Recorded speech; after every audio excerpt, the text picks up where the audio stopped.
हिंदी फिल्मों के महानायक अमिताभ बच्चन की एक ऐसी अधूरी ख्वाहिश थी जो आज तक पूरी नहीं हुई और जिसका जिक्र वो अक्सर अपने इंटरव्यूज़ में करते रहे हैं। उनकी ये अधूरी ख्वाहिश थी रानी बेतिया का दीदार करना। जी हाँ, रानी बेतिया उनके लिए एक ऐसा सस्पेंस थी, एक ऐसा किरदार था जिसे कभी वो देख नहीं पाए। आपको बताना चाहेंगे कि प्रयागराज के इसी कोठी पर रानी बेतिया रहा करती थी, ये लोग कहते हैं। बड़ी रहस्यमय किरदार थी, क्यों नहीं उसे देख पाए लोग बाग। ये बात अलग है कि एक फ़ोटो भी रिलीज़ हुई है, लोगों का कहना है कि रानी बेतिया की फ़ोटो है, लेकिन कम से कम अमिताभ बच्चन को रानी बेतिया का दीदार नहीं हो पाया। वो अधूरी ख्वाहिश आज भी उनके साथ ही है।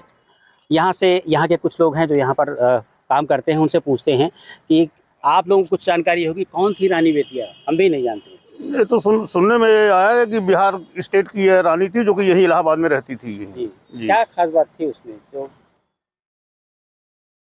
अब वह गरीबों की बड़ी मसीहा थी। लोग बताते थे कि जिस रास्ते से निकलती थी उधर जो है सब दुकानदार जो है उनको जय जयकार किया करते थे। हाँ। और जी। जी उनका सब जय जयकार किया करते थे।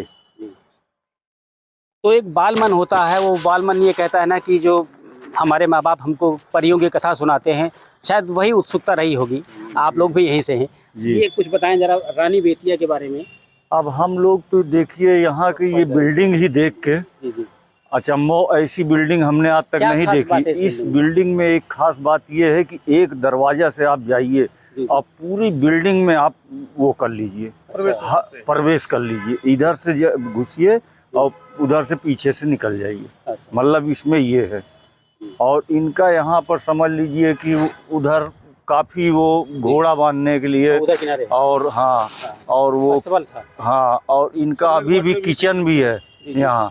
उनका समझ लीजिए सब कुछ आज भी उसी तरह लगा हुआ है। कोई चीज़ यहाँ पर ऑफिस है लेकिन आज तक कोई चीज़ वहाँ मतलब वो गड़बड़ नहीं की, खराब नहीं किया गया उनका। सारी चीज़ अभी भी मौजूद है यहाँ पर। तो उस दौर की अद्भुत व्यक्तित्व थी रानी बेतिया। जी। आज के समय में ऐसा कोई, जिस समय वो लोग रहते थे, जिस समय वो रहते थे, अब तो हमने सुना है लेकिन आज तक हमने ऐसा नहीं देखा जितना उन मतलब वो है। कुछ और लोग हैं, आपसे जानना चाहेंगे, आप भी पुराने लोगों में हैं। ये ऐसा किरदार है जिसका अमिताभ बच्चन अपने इंटरव्यूज में करते हैं कि उन्होंने अपने पिताजी के मुंह से सुना था इस किरदार का नाम रानी बेतिया था, जिस जगह पर आप खड़े हैं। थोड़ा बताएं इनके बारे में। अब ये हम भी सुने हैं कि वो साइकिल से जब पढ़ने के लिए जाते थे तो ललायत रहते थे इस कोठी के आने के लिए, लेकिन उनके समय में सुनने को मिला है कि उनको अनुमति नहीं मिलती थी इसके अंदर आने के लिए। यही सब खास बातें थी। तो ये इतना रहस्यमय किरदार क्या अपने बेटे को केवल एक परी लोक में ले जाने के लिए हरिवंश राय बच्चन साहब ने बताया, या कोई खूबी थी ऐसी रानी बेतिया? जरूर कोई खूबी रही होगी, अब इतना तो नहीं मालूम हमें। जी। इनकी कोठी में क्या खास बात है जिसको लेकर के? कोठी अभी इतनी पुरानी कोठी है उनको, तो यहीं पे उनका निवास था, रहती थी रानी बेतिया।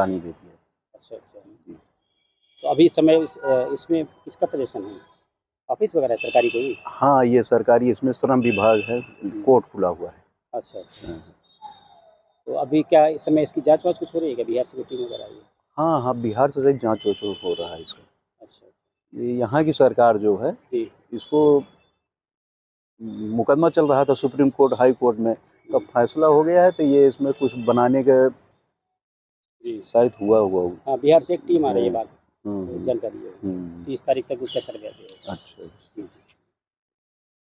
तो आपको दिखाना चाहेंगे ये खूबसूरत कोठी रानी बेतिया की कोठी है, जिसमें रानी बेतिया रहती थी। और अमिताभ बच्चन जब छोटे थे, जो उनका बालमन था, उनकी इच्छा होती थी कि इस कोठी के बगल में ये जो रोड जा रही है, ये अमिताभ बच्चन का जो विद्यालय था, बॉयज हाई स्कूल, वहाँ होकर जाता था। और पास में ही 7 क्लाइव रोड में अमिताभ बच्चन अपने पिताजी के साथ रहते थे, हरिवंश राय बच्चन के साथ में। और उसी दौरान चूँकि जो बाल मन होता है, वो माँ बाप जो बचपन में कहानियाँ, लोग कथाएँ कहते हैं, परियों कहानी सुनाते हैं, वही सुनाते थे। और उसी कहानी का एक किरदार थी रानी बेतिया। उन्हीं की ये कोठी है। अंदर भी आपको दिखाना चाहेंगे, बड़ा खूबसूरत सा ग्राउंड भी है। बहुत पुरानी कोठी है, इसकी नक्काशी सारी चीज़ देखिए आप। तो ये एकदम अपने दौर की अद्भुत कोठी थी। ये कोर्ट है, यहाँ पर कोर्ट में खेलने का भी इंतजाम है। इसके साथ ही साथ आपको ये भी दिखाना चाहेंगे, कोठी का जो दूसरा हिस्सा है, दूसरे हिस्से में जो खंडहर जैसी चीज़ दिख रही है आपको, वहाँ पर बताते हैं कि अस्तबल हुआ करते थे।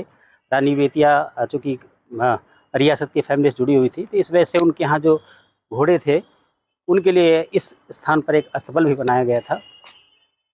बहुत पुरानी इमारत है और इसकी जो पूरी कहानी है वो रानी बेतिया से जुड़ी हुई है, क्योंकि इसके साथ कहीं ना कहीं हिंदी फिल्मों के महानायक अमिताभ बच्चन की भी एक स्मृति जुड़ी हुई है।